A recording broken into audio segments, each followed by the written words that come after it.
Welcome back to Tales and Treasures. I am your host, the Selfish Santa. Another year has gone, and I must trouble you with an old man's mad ramblings about all the amazing presents I got for myself this year. It makes me so incredibly happy to spend all my money on someone who truly deserves it. Me. Ho, ho, ho.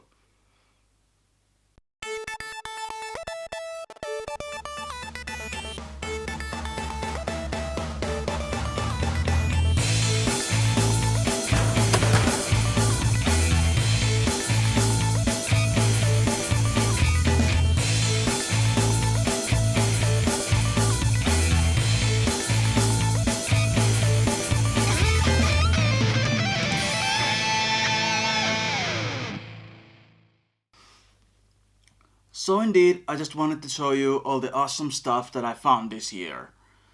Starting with my earliest pickup of 2021, which is the Nintendo Switch. I've been playing a lot with this. This is a fun console. And interestingly, with the Switch, I've actually bought a lot of games that I normally wouldn't even consider buying, but because it's Nintendo, the games kind of feel, more collectible, I guess. So let's take a look at all those that I got. One of them, well, this is not a game, but I did get this wired Pikachu controller. And I've actually been playing more with this than the Joy-Cons. I kind of also wanted to get the Pro Controller, but this was pretty good. Never needed the Pro Controller. So let's take a look at the games that I've gotten. Here's one of the big ones. For the King Signature Edition. I really liked playing this game with my friend, and I actually first played it on the Xbox. But when I saw this special edition or signature edition, I knew I just had to have it. It has some, little trinkets in it and I think a soundtrack, but I never opened all those up. I just really like to showcase this big box. And here's actually the game. But it's also a fun game to play. It's like a tabletop game, but on Nintendo Switch.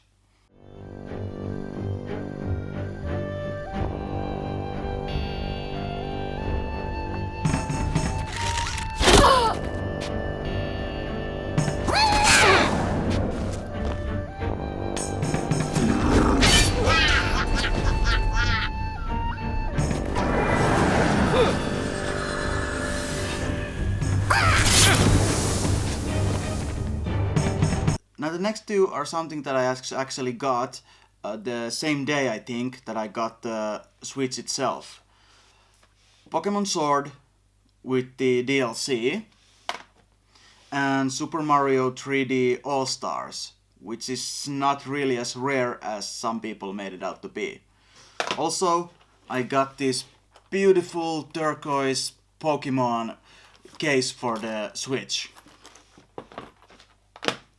And these next ones were actually recommended at some point by Metal Jesus Rocks on his channel, and I thought those look interesting, I gotta have them, and I've actually mentioned them in some of my previous episodes.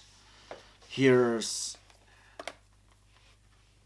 Inner Soul Drift, Horizon Chase Turbo, Cruisin' and Blast. Fun car games. Can't recommend them enough. And this one was actually recommended by Metal Jesus as well. And I didn't remember when I was actually starting to look for it that it was a super rare game. And I got really lucky that my friend Mikke saw that I was looking for some of these games, and he had it amongst other games that I got from him, and it was Freedom Finger. It's a ridiculous fun game, and I hope you can find it if you're interested in getting it, because it is a limited run. And then I got from Mikke Reverie Swedish edition, also a limited run game from East Asia Soft. And here is like a little thingy. Also got from him this Ghost and Unepic collection, and these both actually had a soundtrack inside also. And then I got from Mikke was this Shovel Knight Amiibo figure, and the game I was looking for, Shovel Knight.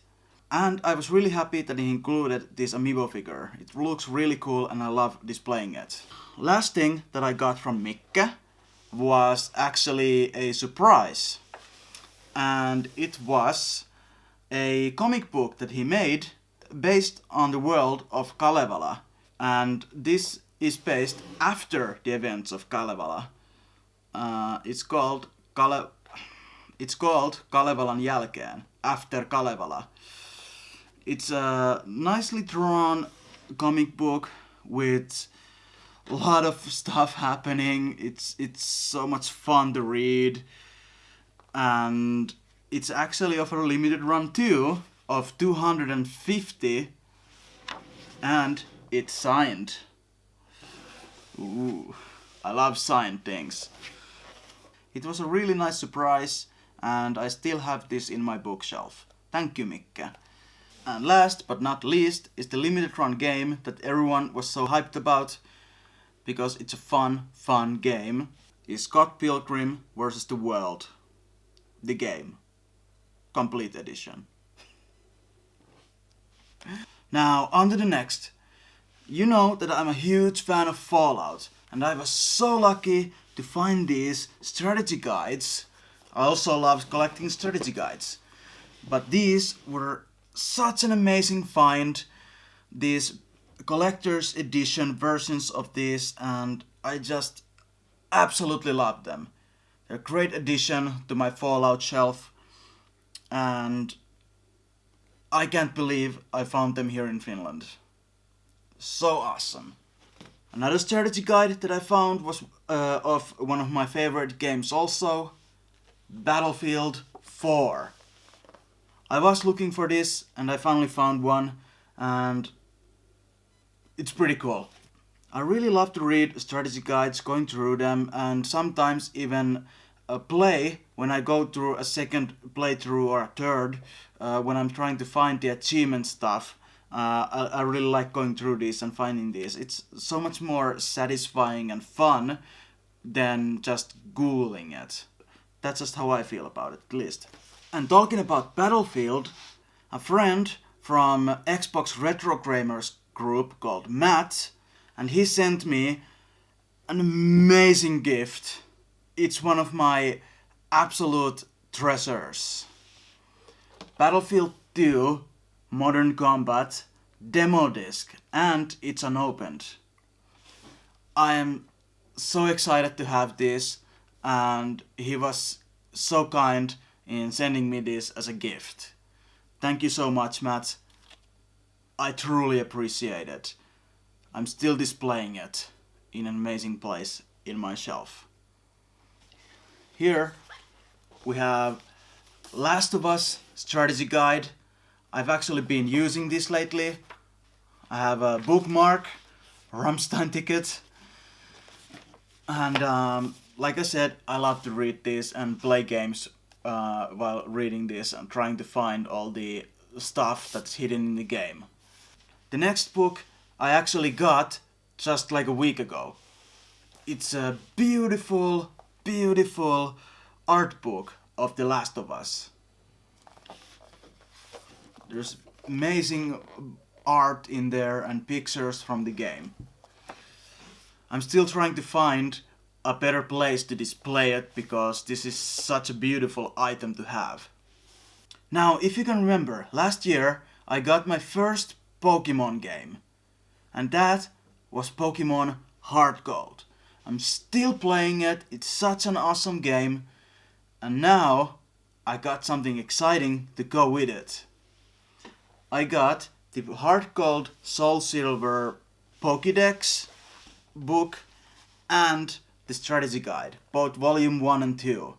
And I found these here in Finland, and I thought I would never find them in here. The Pokemon excitement isn't over because there's more Pokemon. My friend Jesse actually sold me his copy of Pokemon Soul Silver. We agreed upon a very reasonable price, at least for me, and he was happy too, especially because he knew it was going to a nice home, and it's complete in box. Then what I got was this.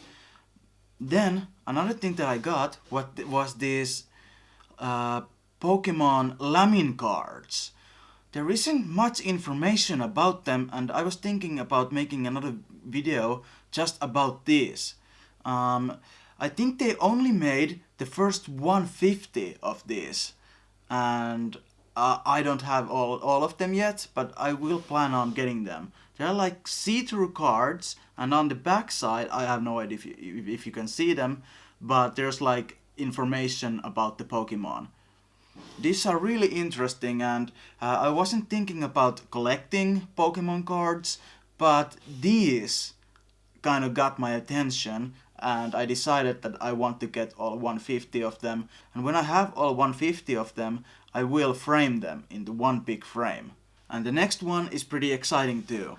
I wasn't planning on buying this just yet because the prices are pretty high, but I've managed to find one in pretty decent shape and in a pretty decent price, so I just had to have it.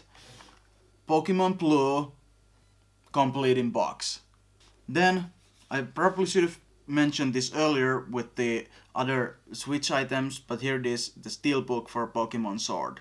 Now, this is only a code, and the code is used, but I really love the box, it's in good shape, and it's a lovely display piece, so I got it. Actually, this was basically free, so even better. These ones are pretty fun too. These are the fan editions of Pokemon Sun and Moon. They contain the steelbook as well as the plastic one. There's also been some awesome original Xbox finds, such as this skeleton black original Xbox. It also came with the controller. Unfortunately, it didn't have the little keychain, but it's pretty cool. Also, it's modded, so this is the one that I actually use now. Another notable find has been Yeti Sports. It's a German exclusive game, a little bit harder to find. Also, I got this review version of BMX XXX. Pretty interesting to have in my Xbox collection. This is an awesome find as well. The Halo Triple Box. And it's in pretty darn good shape. Usually when you find these, they look like someone took a bath with it. The cardboard is usually absolutely trashed. I also managed to add another analog console into my collection. The Super NT. These are such an amazing premium consoles, and I truly recommend getting them. It's kind of bumming me out that it's gonna be probably another year before I can get me the Analog Pocket. It also came with this pretty cool box for Super Turrican Director's Cut. The game itself is in the console. Now here's another astonishing flea market find for only 40 euros. That's insane! And I previously didn't have a GameCube. And this one is the Resident Evil 4 version GameCube. With the controller. From the flea market. That's crazy! Nice! Another very cool haul from very early in the year was this huge bundle of stuff. It was insane. It had a Nintendo Wii, an original Xbox, and then there was this Sony PSP Street.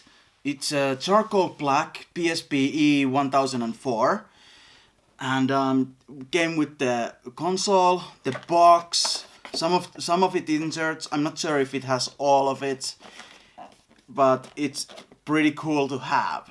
Even though this is the later model, the last model, which I think has only mono sound for some reason. But it's really nice to have in my collection, and normally PSP is like insanely expensive, so there's that. Also, it came with this huge bunch of games, and well, PSP, the console is usually pretty expensive, but games, people are just throwing them away these days. And then the last item in the bundle was this original PlayStation.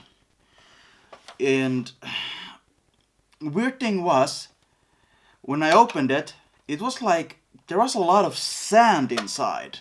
Like someone took it to the beach with them. Well, I know I do.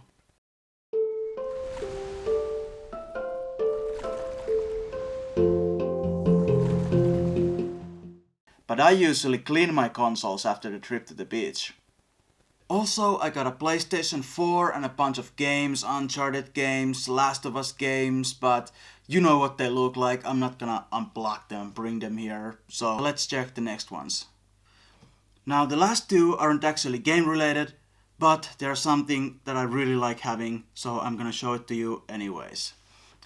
Dream Theater's new album in this big 3-disc box version, whatever, with the book and the pictures and such.